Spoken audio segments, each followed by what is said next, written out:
Welcome everybody to the closing bell here at MarketStream.live. My name is Joseph Cusick with the Cusick Group, securities offered by MoneyBlock. Let's wrap up what has been yet another interesting day in the markets. You know, if you look at it, take a look at the Dow Jones, up another 232 points, or good for a 1.1% move to the upside at 20,996.10. We are right at that next level of resistance at 21,000. So interesting action that's going on today, trying to get to that big round number. We saw the NASDAQ 6,000, the Dow 21,000, the S&P 500 2,400, and the Russell 2000, again, trying to get above that and stay above that 1,400 level. Very interesting action. Biggest catalyst today was in the Dow Jones. You had Caterpillar. You also had, let's see, who else? You had Caterpillar, huge knock out of the park pop in earnings. A lot of other heavily weighted names in the Dow 30 that really held that market up, basically about four names. But you had names like Coke that were just lagging, if not down. So, you know, not to say the bulls are in control. There's absolutely no doubt about it. You look on a daily chart, they challenged for a bunch of weeks and they held within the challenge, and now they're moving to the upside. We had decent volume in both New York and the NASDAQ. So taking a look at the S&P 500, again, challenging, want to get above that 2,400 level. Closed at 2388, up 14.5. That's good for 0.6%.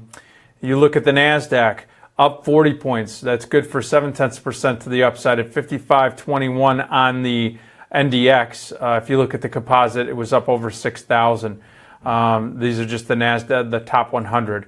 The Russell 2000, again, up 13 points, at, good for almost 1%, 0.94% at 1411.07.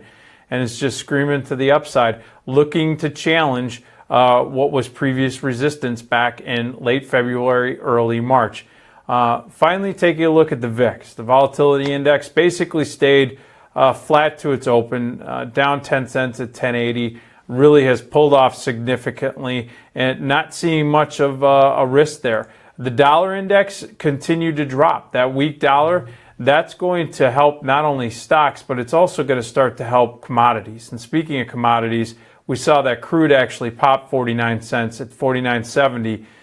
Coming off of that $49 level, there was a lot of discussion. And as we've discussed throughout all of the different shows that we've had today, $49 is a critical level for WTI to hold. Break of 49 means that you could see 46 pretty quickly.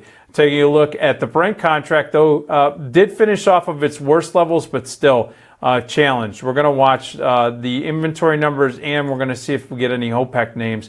Middle East has been very quiet over the last week or so. We're going to see if that continues. Taking a look at the bond markets, you continually see that the bonds continue to pull off in price action. That means that yields are up. As we discussed earlier, that 10-year yield over 230, that is very important for the market's psychology. Anything above 230 and then getting above that 240, 250, 260 level means that that rotation of that risk-averse capital is starting to maybe look into getting into securities. And again, we've seen the kind of trade where sideline money is getting a little bit worried about missing that next leg up. Now, how do we actually temper this? You know, we went over some earnings names, and I want to touch base on those. We did that about a half hour before the close. We started taking a look at some names that had earnings. First one that we looked at was Telephone. Now, currently, Telephone is trading after hours up 36 cents. That's good for 0.9% at $40.30. It closed at $39.94. Now, when we looked at Telephone, we were pricing in the potential for the remainder of this week that the stock could be up as much as 71 cents going into this event. Their earnings were pretty solid. Telecommunications has been under pressure. You take a look at IYZ. They've had flat earnings, as you can see from the headline, but and disappointing revenue. But this has been a pretty depressed area. People are starting to look at the stocks that could actually turn if the market turns. these laggards could become good opportunities, even though we start to see that they had flat earnings and disappointing revenue. Stocks up 36 cents. We're anticipating a 71-cent move for the remainder of this week. They're already doing half of what we anticipated. Let's see what they do for the remainder of this week. We also looked at Chipotle. Chipotle comes in, had some really good earnings. Key sales figures rose more than expected, as you could see from the headline. Stocks trading up $26.24. Now, if you didn't watch Tech Talk, you wouldn't have known that the options were pricing in the potential for this stock to move about 4.5%. As a matter of fact, when we were looking at it, they were pricing in the ability to move close to $26, $25.50 to be exact. Stocks up $26.24. If you would have watched what we were talking about, we talked about what the options were pricing in after looking at what's been an impressive move to the upside. A little bit of a pullback here, but now the stock is actually challenged and gone through where we had resistance. Folks, we gave you that transparency. We also took a look at Capital One Financial, and the financials have been moving very well, but we're seeing that Capital One is actually trading down 4.73%. Again, we were looking at Capital One's options for the remainder of this week. The options were pricing in that the stock could have a range of being up either up or down 3.48%, 3.5%, or in other words, about $3.50. The stock's down $4, so it's moving outside of that. Basically, they missed their Q1 results and forecasts. Earnings and profit did not meet what the street wanted. As a matter of fact, earnings missed by 21 cents. Stock's down now 4.73%. Again, if you were watching Tech Talk, you could have basically been preparing yourself knowing that there's an anticipation of at least a $3.50 move in the stock going into their earnings. Finally, Wynn Casinos. We talked about Wynn in context of earnings, and we basically saw that the options were pricing in about a $6 move. Wynn right now, off of its best levels, it was up as high as $122 and some change. Trading up $3.51 at $121.73. That's good for a 2.97% move. Again, folks, moving about half as much as what was anticipated, but at least you would have seen that we would have had a context of how much the options market is pricing in for potential move in the stock for the next 3 days going into this event. One that we didn't talk about that I was going to, just because we saw some disappointing earnings from and also some concerns about the infrastructure plays and industrials, is U.S. Steel. Ticker symbol X came in. They did declare a dividend, but their earnings came in. I think they were a little bit worse than what was expected. They had a net loss. And so they did increase their dividend, but the stock is down $5.15 or 16%. Now the options were pricing in that the X could be up or down about $3.50 going into this earnings announcement.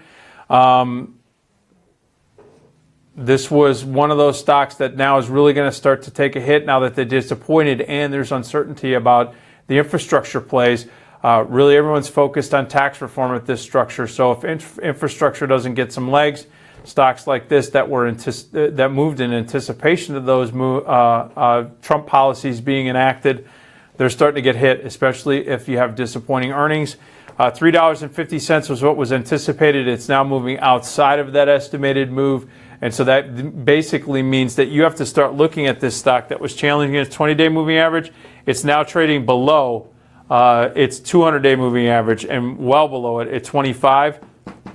Both short, mid, and now long-term bulls are in a little bit of trouble. So with U.S. Steel on its heels, let's watch its peers. As a matter of fact, watching its peers, take a look at the likes of LVS. LVS is trading up after hours, up a penny, but it was trading up at better levels. Also take a look at MGM. It also was trading up post hours, just ever so slightly. So they're holding up after and post the positive Wynn Casino earnings. And really, when we were talking about Wynn, one of the things that we discussed was we were seeing some positive results out of the gaming names in Hong Kong. Galaxy Sands, also Win Macau. We started to see that those were moving to the upside. That gave us a little bit of a window of what potentially could be occurring here in the States. And then we looked at the options. That gave us some ranges.